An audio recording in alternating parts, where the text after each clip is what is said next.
Brian, thank you. He is recording our meeting. So you saw a button that popped up that said continue. So thank you very much for joining the training. I'm Julie Maier. I'm one of the two educational specialists on California Deafblind Services, and we are very happy that you're here again today. We're back now for the next few weeks, so keep coming out here on Tuesdays at 3:30. We are recording. This will be archived on the website if you want to view it later or pass it on to anyone else. And I'm planning on sharing information about active learning for about 30 minutes, and then we will have it'll be follow up by some discussion time.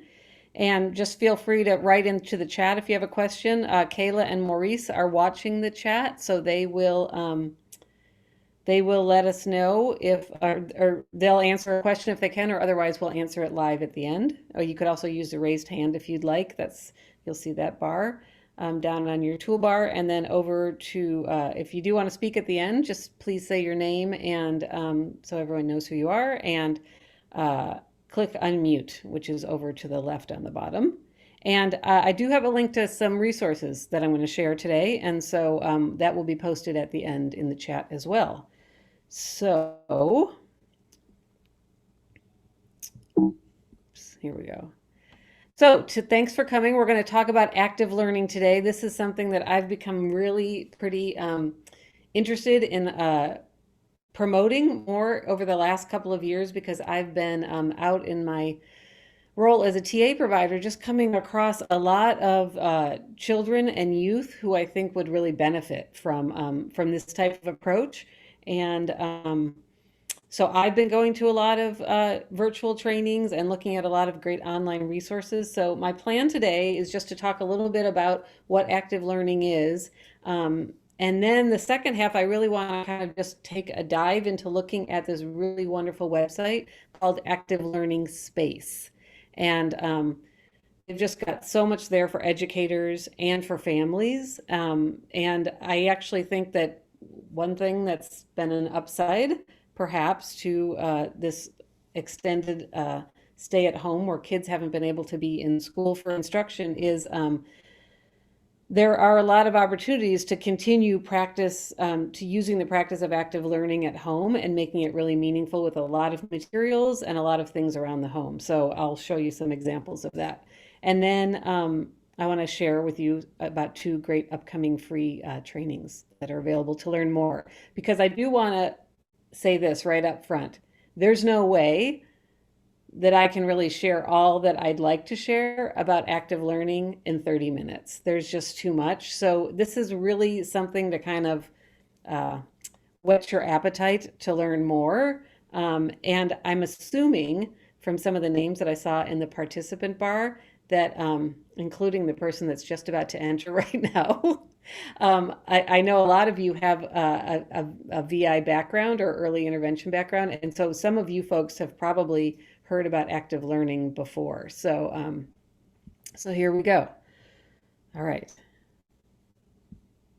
So just for our opening activity, if you wouldn't mind popping in the chat what you already know about active learning, just a few words or a phrase. But when you think of active learning, if you know anything about it, just pop it in the chat what it is. If you don't, it's fine to set, you can make something up, or you can say, I'm not sure. And because I'm just curious to see. And then I'm going to look at the chat for a minute here and see what comes rolling in. Okay. Okay. Hands-on activities. Activities that engage learners. Oh, hi, Claire. Okay, Debbie. Not sure. That's fine. Routine-based learning. Yes. Yeah. Hands-on learning through activities. Karen, nice. Not sure. Okay. Anybody else?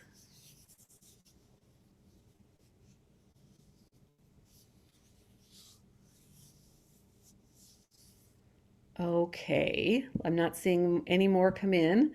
So if I pop up the next thing, I have two photographs here. The top photograph is what's called known as a little room, and it's an enclosed space that really tries to highlight materials that a child could interact with. They might be very visually appealing. They might have some auditory feedback. They're designed in a way to try to cut out noise and auditory feedback from outside of this space.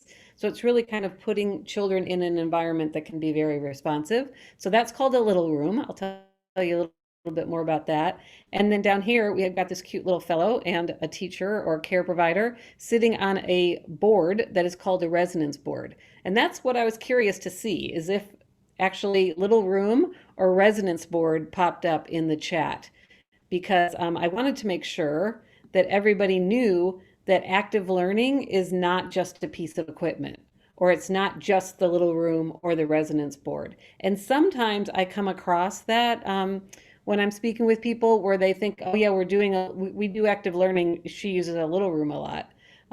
Or we have a resonance board, he does active learning. So those are pieces of equipment that are very important, can be very important features. For active learning for some students, they can be super, super helpful to some students, but it's much larger than that. It's really about an approach to help a child engage with the world and become a much more active participant. So let me tell you a little bit more about the history of it. So it was pioneered and developed by Lily Nielsen, who is from Denmark, and she passed away, I believe, in 2013. And she was raised with four siblings that had vision impairments. And what she learned from spending her childhood with them is that she became, I believe, a psychiatrist. It could be psychologist. I'm sorry that I don't have that quite right. But she really believed in this idea of that people. She didn't want to see children who had vision impairments become passive in their world and waiting for things to happen to them and waiting for their care providers or teachers to determine what the activity would be or what materials they would have, or that they would be limited in their independence because they were passive and waiting for things to happen. She really believed that very early on, children need this opportunity to begin to act upon their environment. So active learning is really based on these three beliefs. That first, it's a belief that all children and youth, no matter their ages, can and want to learn. So you definitely have to have this belief in this expectation that if you provide a responsive environment, that children and youth will develop skills, will develop concepts, will interact. Also, a key element of active learning is that it occurs through active participation. And we're going to talk today about the phases of that and how that's important too. How you create that active participation and support that. And then finally, that there is an important role for adults in active learning, but the role isn't for you to control or decide what materials a child will interact with, how they'll interact with it, how they'll engage in an activity. It's your role to create an environment or a situation that's going to want them to explore without adult interference, without adult control. Okay, so next. So who could benefit from this approach? Well, this approach benefits a lot of people. A lot of focus has been put on children who have multiple disabilities, children who have both vision impairments, possibly hearing impairment, and plus maybe cerebral palsy or some other kind of physical difficulty. But they've also found that it really works very well for infants and toddlers with visual impairments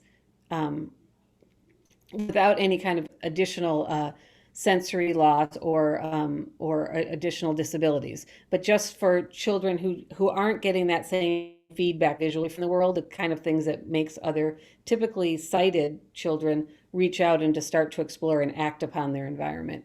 And it can work with children of all ages. So it doesn't just have to, I think that's another thing too, is sometimes I think people think active learning is just done for children when they're very young and either early intervention or early childhood education, but there are examples and there's ways that you can make this really meaningful for children of all ages. So even teenagers or young adults, depend if they haven't had this opportunity yet. In those situations, you want to make sure that you're matching up the materials and the activities with the individual's developmental, levels as well as their, and I made a typo here. It should be chronological age, but their developmental level. So developmental level is just in terms of that's all skills and knowledge are acquired in sequence. So the example would be, you don't just because a child is 10, you don't and they've never seen a ball before, you don't just hand them a ball and expect them to be able to throw it across the yard. You would first have to teach them how to pick up the ball, handle the ball, get the idea that you can toss a ball, and then be able to throw it all the way across the yard. So everything builds sequentially. So that would be the same thing with an older child or older youth. So you just would use materials that match their chronological age. So a key element of active learning is that it's the environment that they're responding to. So we're not, especially in the beginning, we are not expecting that they're going to have this response or this reaction to something the adult does. We want them to be acting upon the environment. And what that means is that something happens. If they are in an environment where they are, here, I'll give you an example where you hand them some material and they've got a colander and they've got a ladle and they start moving it around, they're learning that it makes noise. Or they might learn that you can bang it on the outside. They might learn that you can put it on your head. So something happens when they move it, when they touch it, grab it, bang it. And the other thing to think about with the environment, and we'll look at examples, is that you want these two elements to be included. One is that there's some novelty. So there's a variety of things that the child can act upon and explore and engage with. And that brings some novelty and interest. But you don't want to change it around all the time so that every time there's something new, because there's something to be said for predictability. And we've talked about this in some of our other sessions. And any of you and a lot of you here, I know that I've seen coming in, know quite a lot about deafblindness. That's something that is really central to a child feeling safe and secure and ready for learning and ready to engage, is that there's some predictability. And predictability also can help to build skills. So a child can start to learn that if I reach out and grab this shiny piece of mylar that's hanging down in front of me, and I learn that if I pull on it, I like how that feels. I like that crunchy sound it makes. Here, I should be pulling out some of my, I have my Blind Babies Foundation, my BBF pom-pom. I like the sound that makes. And they see it the next time they're lying down on their resonance board in their little room, or it's swinging on a bar in front of them as they're seated in their wheelchair. They can remember that they can remember that sound. Maybe, so you keep that hanging in that place. Maybe the next week you start to hang something else that has a different texture, but maybe it's also red and eye-catching. So that predictability, because they could then start to, maybe they're going to learn they grab, but then they could maybe learn that it can swing back and forth. So they could build concepts, build skills.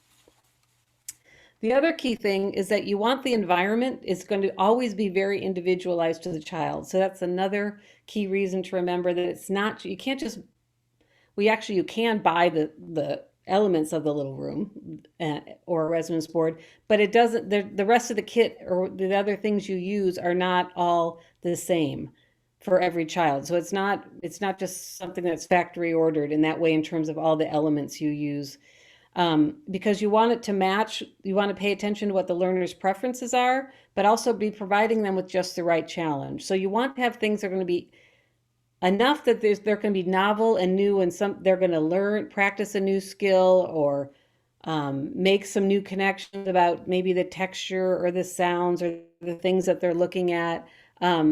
So because if it's something that's just something a skill they already have, if it's a material that they already know how to use, that's not as exciting. It can lead to kind of boredom. But also if it's something that's too hard, they're not going to want to engage in it either. And they might even start to really reject it, or even show behaviors such as, that are, I'm sorry that I can't think of the word, but just negative behaviors that aren't part of an instructional period or learning. So a nice thing to do when you're thinking about the responsive environment is, and I was just talking with a team about this today, is keep a record of how the child's interacting and exploring the materials. So I want to show you these two things. So I'm going to stop my share for a moment, and I'm going to open that up because I want to show you these two documents because they're pretty, there's this one. Okay. So go back to share my screen. So the Washington Sensory Disability Services website, and they've got a great section. I know I've talked to you about this website for their experience books, but they also have this great section on active learning. But they have a form there that most people in our deaf-blind field like to use, and it's real. What's nice about it is how simple it is. It's 2 pages, and one page is likes, and it's got just this nice little. This is pre-emoji, but it's got that nice little icon that tells you this is something that kid does like, and then the next page is dislikes, and it's got again something that's you can very clearly says the child doesn't like, and then it thinks about lots of different ways that that children move and behave and act. It thinks about sensory, a lot of different sensory inputs, but also places and people and activities. So this would be super simple for either a school team or for families to just jot down. Just all right, what are his favorite foods? Are there particular tastes and textures they like? What are smells he loves? What kind of vibrations, movements? We just saw this today with a child we were meeting with. Like all of a sudden we realized how much he liked being bounced up and down on his mother's lap. So just starting to just jot these things down. And then the same thing on the other side. So you could either print this out two-sided and it's one page, or else have these two sheets and just keep this jotted down. And then you can talk about that as a team as you determine what activities or what materials you want to share, to use in an active learning environment or in the activities you develop. And then the other one, that's not it. I think I'm going to show you when I show you the active learning space website. I think that'll just be easier rather than going back and forth. So I will show you the active learning planning form that they have on their website too in a few minutes. And if I could just check my time. Okay. So outcomes.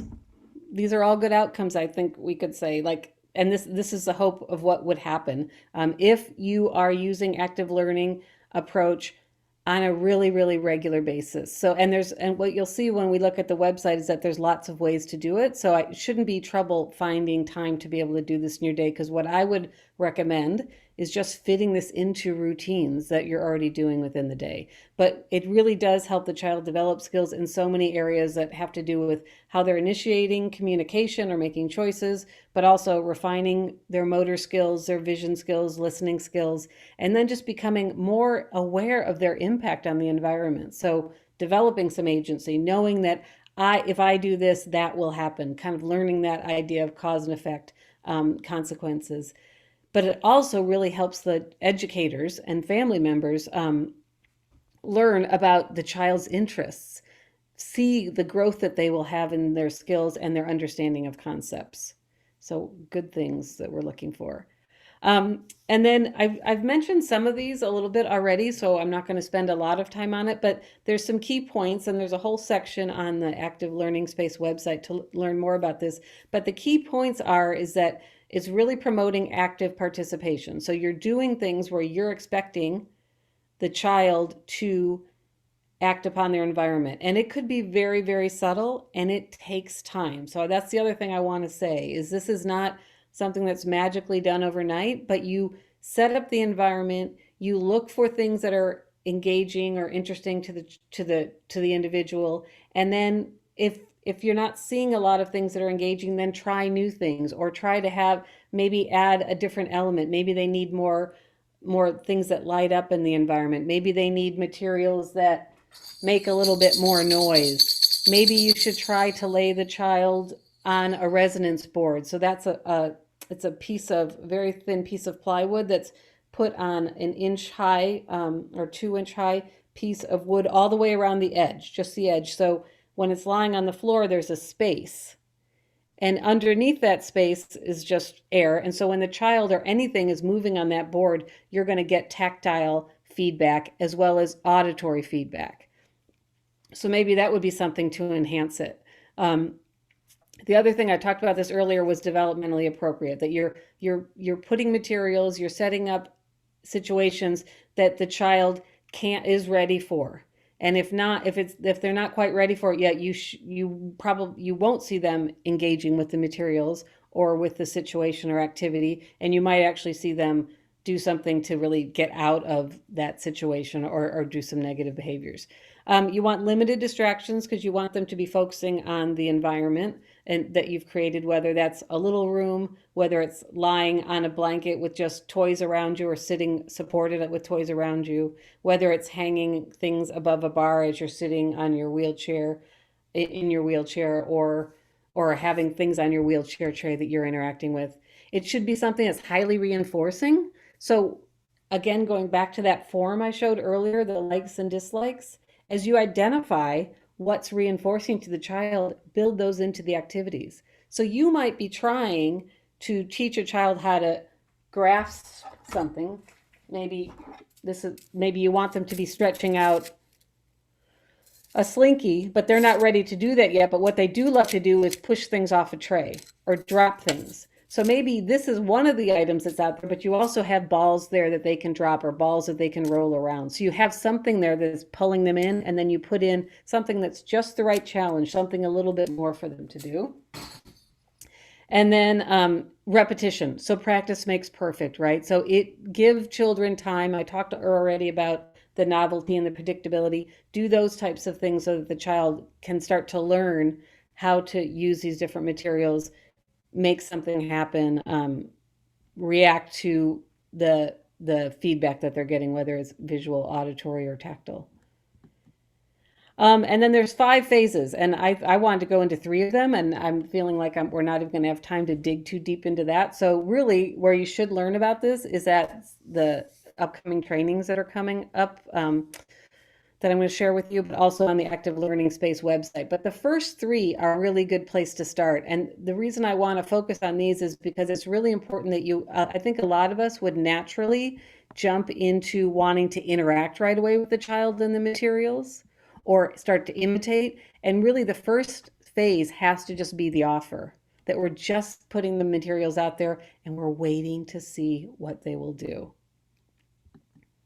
So and this is from this the next 3 slides is just information that I got from one of the Open Hands at Open Access modules. It's under their building responsive environments and concept development. So the first phase is offering. So that's just where the adult is involved in just making sure that the child has materials and something to do, and you're not telling the child how to use it. So if a child wants to, chew on something, if they want to bang it, if they want to take everything off that tray and toss it, that's fine. There's no expectation for how they're going to respond.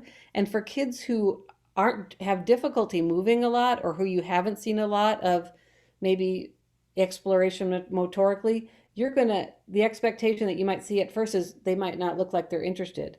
But just wait. Just keep providing that opportunity, and I bet you'll start to see these changes. So it means that you've got to set up the environment to make it possible for the child to be active on their own. The next phase is imitation, and that's the phase where you imitate what the child's doing. So I love this because this is very follow the child. If we're thinking of Van Dyke and David Brown, it's this idea of, oh my gosh, that's super interesting what you're doing with this object or with this material, and then you copy the child. It helps if you can actually have 2 of the same objects. So if you were gonna, if the child was playing with a ball and hitting a ball on their chin, it would be nice if you had a ball and you could be doing the same thing. if you only have one, you could, and if you have a trusted relationship with the child, you could try to come close and bang your chin on the other side. But you're interacting, and you're following the child, letting them see that you understand their imitation. But then you might do something new with the item. And so see if they will then imitate you. So you're trying to increase the child's interest in these activities that are happening and that someone wants to engage with them in it. And there's some great examples on the Active Learning Space website, including this really cool video of this two brothers. This brother was sitting kind of in a stroller type chair, and he's just chewing on this ball that has all these little attachments to it. And so his older brother, which is so cool, a teenager, comes up and just started following him with it and doing the same thing and making a noise back to him. So just imitating back and forth, showing that shared interest. But then the older brother starts to take the ball and kind of do different things with it, look at it in different ways, and bang it on his hands. And then this brother starts to notice something else is happening. So that's kind of what you could see if you looked at that video, which we don't have time for today, but you can find on the Active Learning Space. And then the final stage, and this is one we all want to get to, because we, of course, we're building this relationship with our children and our students. And so, but as a child or youth begins to show an interest in interacting with these objects and with the people that are around him, then you're going to start seeing that they might attempt to take a turn. So you could go back and forth with beating a drum, or there's a good example on the website of someone turning a rain stick up and down with another child, and he keeps taking it back and shaking it by his ear and taking his turn, but then he reaches out and hands it to the other person. So children at this phase may not initiate the game or the shared activity, but they can be easily engaged. They're ready to use materials with other people in the world. But it's a really, really important. You can't start right here with active learning. You're going to start at that phase where you're setting it up and it's just an offer. What do you want to do? Let's see what you can do. But it doesn't have to be, let me show you how to do this. No, we use it this way. However they want to engage with it and experience it is fine. So here we go. We got to the page that I wanted to get to. Yay. And I'm going to just check one more time. Okay. And I see I'm going to go a little bit past 4 o'clock before our discussion. I hope that's okay. Because we really just have to check this out. And don't worry, I'm going to say right at the top, do not worry about the fact that I'm going to start showing you things and you're going to be like, oh my gosh, wait, I want to see more. Because one of the training opportunities I'm going to tell you about in April at CTE BVI, Charlotte Cushman and Kate Moss Hurst, who put this website together, are going to be at a free virtual conference in California. And so all you have to do is say right on your calendar, Saturday, the 17th at 3:30, you're going to go, and I'm going to be there because you want to see everything they're going to tell you about this site. So here we go. Active Learning Space. You'll never forget the website address. It's so easy. There's a lot here, okay? There is so much here. I've just been exploring it for the last 2 years, and I'm learning more and more all the time. What I like to use, let's see. Well, first I want to show you this so that you don't forget about this, because this is one of the other things I'm going to tell you about. First, you should sign up for their newsletter, because then that's one thing that always keeps drawing me back. And then the other thing is they have these great webinars that have been recorded that were, some were done at the Penricton Center. Oh yeah, and I should say that Patty Orsbot at the Penricton Center for Blind Children in Michigan, she's also one of the creators of this, and a lot of the materials come from here. But they have been doing these coffee hours at Texas School for the Blind, and a lot of these are archived and recorded. They're an hour long. They're wonderful. This one talks about the little room. Another one talks about the key points. Remember, I just talked about the key points a short time ago. How to use it within daily living. This is a good one to think about for older children. Gross motor. So there's a lot of things here. So that is, remember, under the resources, and then you go down to webinars. Some of the things I touched on today were thinking about the philosophy, but also I talked about the key points. and the 5 phases. So if you go to any of these, let's see, I will show you. So here's an example. I'll show you. I'm not going to show you the video, but I'll show you where it is. So each one of these pages tells you a little bit more about that phase, what your role in it is as the adult, um, some general guidance. So, the purpose is learning if the child will imitate the adult. It's not that the child has to imitate the adult. And then the purpose is what it's for. And then then there's usually some examples. So that was the one of Cameron and Hollis, duplicating play together. Jace's Joy, this boy, you see him talking about imitating games with his mom and his friend. So there's a lot of nice examples on each one of those sections. But what I want to show you now is this is where I've been sending a lot of people since last March, a year ago, when we found out that we had to stay home for a long time, is the family overview section. So first, this is nice to share with families so that they can start to learn what an active learning approach could look like at home and how to start.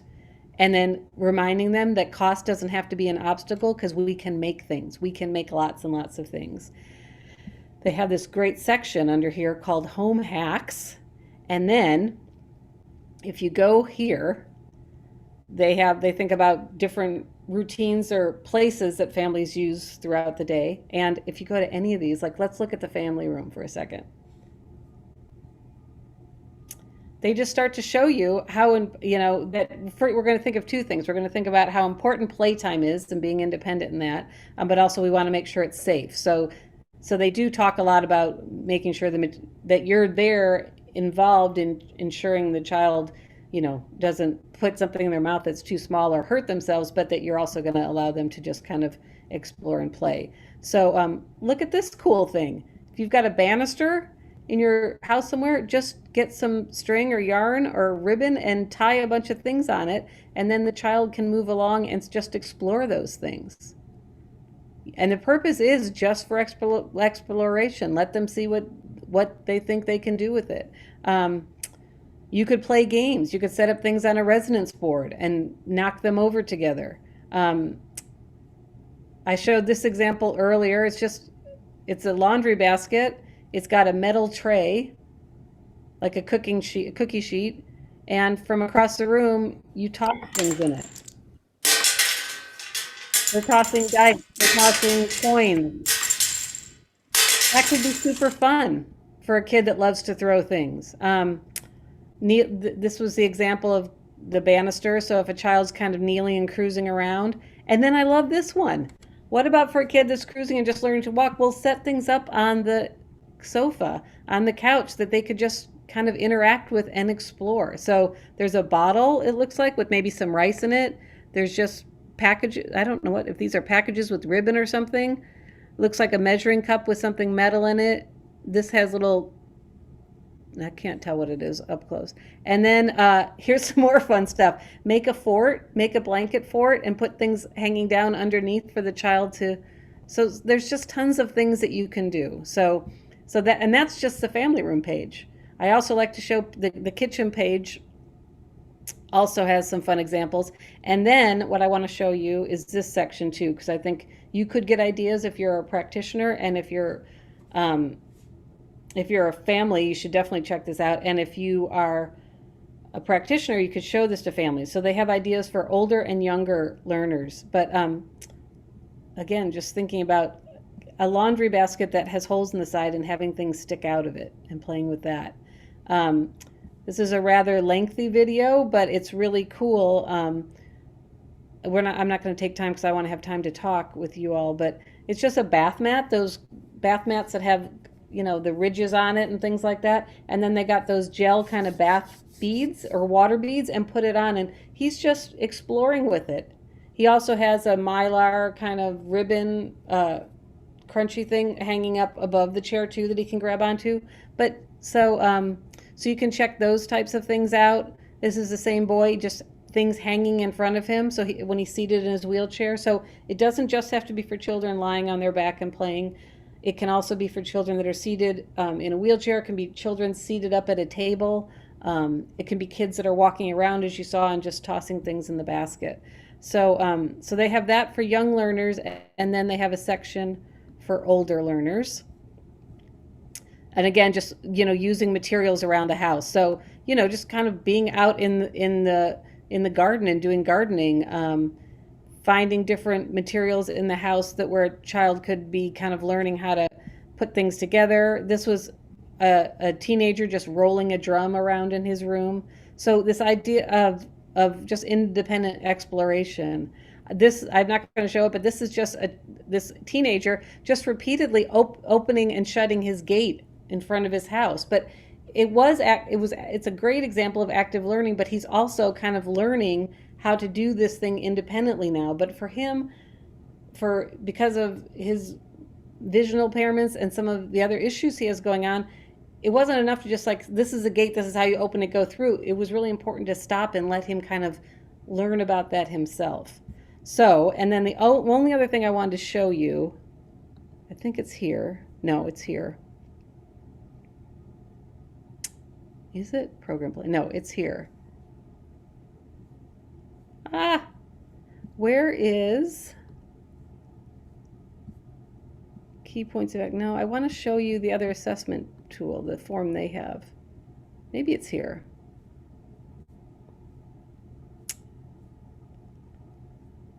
It's not, but I'm going to go back to my slideshow really quick. Hang on a second and find it.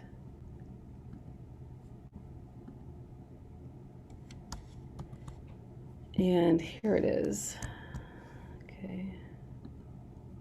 Let's see if this shows me it. Thank you for your patience. How's it? Oh, that's not the right one. I'm sorry. I think I'm going to stop the share just looking at the time. Well, And, Julie, we actually have a question. yeah, that's good. So I'm going to stop the share. And what I'm going to do is add to the handout page that assessment tool, okay? Because it's a little bit more than the likes and dislikes one. So what's the question?